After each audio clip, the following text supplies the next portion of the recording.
नमस्कार, राजकीय महाविद्यालय बिदासर के यूट्यूब चैनल में आप सभी का स्वागत है। पिछले लेक्चर में हम भारत के भू आकृतिक प्रदेशों की बात कर रहे थे और हिमालय पर्वत के देशांतरी विभाजन करते हुए हमने बृहद हिमालय को कवर कर लिया था।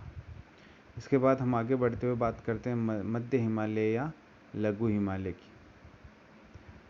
मध्य हिमालय या लघु हिमालय को हम कई क्षेत्रीय नामों के जानते हैं, जैसे कि जम्मू कश्मीर में इसे पीर पंजाल के नाम से जाना जाता है, हिमाचल प्रदेश में धौलाधर के नाम से जाना जाता है, नाग टिब्बा इसे उत्तराखंड में बोलते हैं और नेपाल में इसे महाभारत श्रेणी के नाम से जाना जाता है। इसी श्रेणी की एक विशेषता ये है कि अधिकतर जो पर्वतीय जो टूरिस्ट स्थल है या हिल स्टेशन है वही इसी श्रृंखला पर स्थित है, जैसे कि धर्मशाला, मसूरी, रानीखेत, अल्मोड़ा और लेसडाउन। अन्य भी कई प्रकार के यहाँ पे हिल स्टेशन हैं। मुख्य तौर पर सभी हिल स्टेशन इसी श्रृंखला पर स्थित हैं। इस श्रृंखला के ढालों पर जो चारागाह हैं उन्हें कश्मीर में मर्ग कहा जाता है और उत्तराखंड में बुग्याल कहा जाता है। इस पर्वत श्रृंखला की औसत ऊंचाई 4000 मीटर है और इस मध्य हिमालय और महान हिमालय के बीच में कश्मीर, कुल्लू और कांगड़ा की घाटियाँ भी स्थित हैं। तो यह मध्य हिमालय या लघु हिमालय जाना जाता है अपने चारागाहों के लिए, हिल स्टेशन के लिए और अपनी घाटियों के लिए। दक्षिण की ओर बढ़ने पर शिवालिक हिमालय है, जिसका विस्तार पाकिस्तान के पोटावर बेसिन से असम के दिहांग गोज तक है। उत्पत्ति में यह अन्य श्रेणियों से भिन्न है, क्योंकि यह शिवालिक हिमालय अपने से उत्तर में स्थित महान हिमालय और मध्य हिमालय की नदियों द्वारा लाए गए अवसादों से बना हुआ है। इन बड़ी दो श्रृंखलाओं की से निकलने वाली नदियाँ अपने साथ अवसाद लाती हैं और अवसादों से ही एक लंबे समय के पश्चात इस शिवालिक हिमालय का निर्माण हुआ है। लगभग सतत है, केवल एक तीस्ता नदी घाटी द्वारा अंतराल निर्मित किए गए हैं। यह भी एक तरीके से सतत श्रृंखला ही है, सिवाय तीस्ता नदी घाटी वाले क्षेत्र की ओर। इसकी औसत ऊंचाई है 600 से 1500 मीटर। एक अन्य विशेषता शिवालिक हिमालय की ये है कि पूर्वी हिमालय में दक्षिण ढालों पर वनस्पति नहीं मिलती है। दक्षिण ढालों पर पूर्वी हिमालय में वनस्पति मिलती है, जबकि जब हम पश्चिम की ओर आते हैं, कश्मीर की ओर, तो यहाँ की जो दक्षिण ढाल है शिवालिक हिमालय के, वहाँ पर वो वनस्पति रहित है। आगे बढ़ते हैं, दून घाटी के बारे में बात करते हैं कि मध्य हिमालय और शिवालिक हिमालय के मध्य स्थित लंबवत घाटियों को हम दून घाटियों के नाम से जाना जाता है, जैसे कि देहरादून, कोटली दून। और ये अत्यंत उपजाऊ भूमि है। तो दून घाटियाँ अत्यंत उपजाऊ भूमि है। इस तरीके से हम हिमालय पर्वत के देशांतरीय विभाजन को समाप्त करते हैं और आगे बढ़ते हैं प्रादेशिक विभाजन की ओर। हिमालय का जो प्रादेशिक विभाजन है उसके आधार पर इसे करीब 5 भागों में बांटा जाता है। यह विभाजन है पश्चिम से पूर्व की ओर और इसका जो सीमांकन है, अर्थात इसकी जो सीमाएं हैं, वो नदी घाटियों द्वारा निश्चित की गई हैं। हिमालय के प्रादेशिक विभाजन में 5 भाग हैं।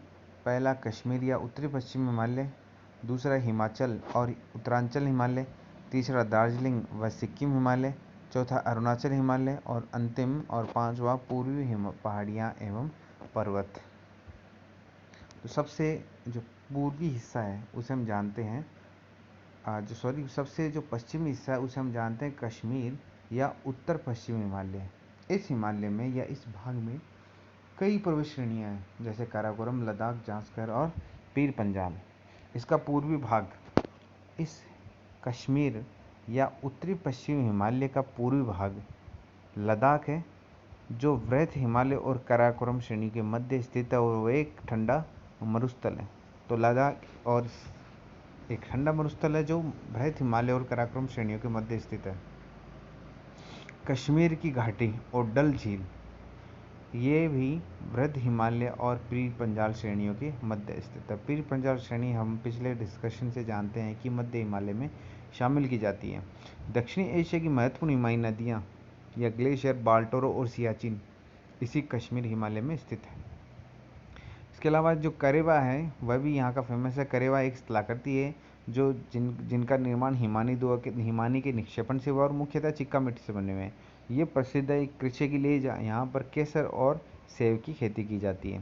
इसके अलावा वृहद हिमालय में अनेक दर्रे हैं, जैसे कि जोजिला दर्रा, ये है कश्मीर को लेह से कनेक्टिविटी उपलब्ध करवाता है। वहीं पीर पंजाल पर्वत श्रृंखला में बनिहाल दर्रा है जो श्रीनगर को जम्मू से जोड़ता है। जास्कर पर्वत श्रेणी में फोटुला दर्रा है जो लेह से कारगिल के रास्ते में फोटुला दर्रा है। वहीं लद्दाख श्रेणी में खारदुंगला है जो शोक और नुब्रा घाटी नदियों को जोड़ता है। यहाँ पे कई मीठे और खारे पानी की झीलें में, जैसे मीठे पानी की झीलों में वुलर और डल झील है, वो लवणीय झीलों में पांगोंग सो और सोमवती झीलों के नाम आते हैं। सिंधु और उसकी सहायक नदियाँ झेलम और चेनाब इस नदी की मुख्य नदियाँ हैं जो इसे यहाँ के क्षेत्र को अपवाहित करती हैं। कश्मीर घाटी में झेलम विशिष्ट शिलाकृति, जिसे हम विसर्प के नाम से जाना जाता है, उसका निर्माण करती है। विसर्प का अर्थ होता है कि नदी अगर विसर्पाकार आकृति में बहने लगे तो उसे हम कहते हैं नदी द्वारा निर्मित विसर्प, अर्थात नदी का जो रास्ता है अगर सर्प की गति के अनुसार है तो उसे हम विसर्प कहते हैं। प्रदेश के दक्षिणी भाग में पाई जाने वाली अनुदैर्घ्य घाटियों को हम दून कहते हैं, जिसे हम पहले पढ़ चुके हैं। आगे बढ़ते हैं हिमाचल और उत्तराखंड हिमालय की ओर। हिमालय के यह हिस्सा पश्चिम में रानी तथा पूर्व में घाघरा की सहायक नदी काली दोनों के मध्य स्थित है। प्रदेश की नदियाँ, यहाँ की जो प्रमुख नदियाँ वे है रावी, व्यास और सतलुज, यमुना व घाघरा। लाहौल स्पीति यहाँ स्थित है जो एक ठंडा मरुस्थल है। इस प्रदेश में हिमालयों की 3 श्रेणियाँ स्थित है। लघु हिमालय इस क्षेत्र में पर्वतीय नगरों हेतु प्रसिद्ध है, जैसे दून, बुग्याल, फूलों की घाटी। 5 प्रसिद्ध प्रयाग हैं जिसमें शामिल है गंगोत्री, यमुनोत्री, कंगारनाथ, बद्रीनाथ, हेमकुंड इत्यादि। वृहद हिमालय में जिस हिमाचल के जो वृहद हिमालय हिस्सा है, यहाँ पे भोटिया जनजाति भी रहती है। तीसरा प्रादेशिक विभाजन है दार्जिलिंग हिमालय। दार्जिलिंग हिमालय में जो मुख्यतः सिक्किम का हिस्सा है, जहाँ इस दार्जिलिंग हिमालय के पश्चिम बंगाल है और पूर्व में भूटान है। यहाँ तेज नदी वाली बहाव वाली तीस्ता नदी बहती है और कंचनजंगा जैसे ऊंची चोटियों और गहरी घाटियाँ यहीं पाई जाती है। इसके अलावा यहाँ जेमू ग्लेशियर भी पाया जाता है जो सिक्किम का सबसे बड़ा ग्लेशियर है।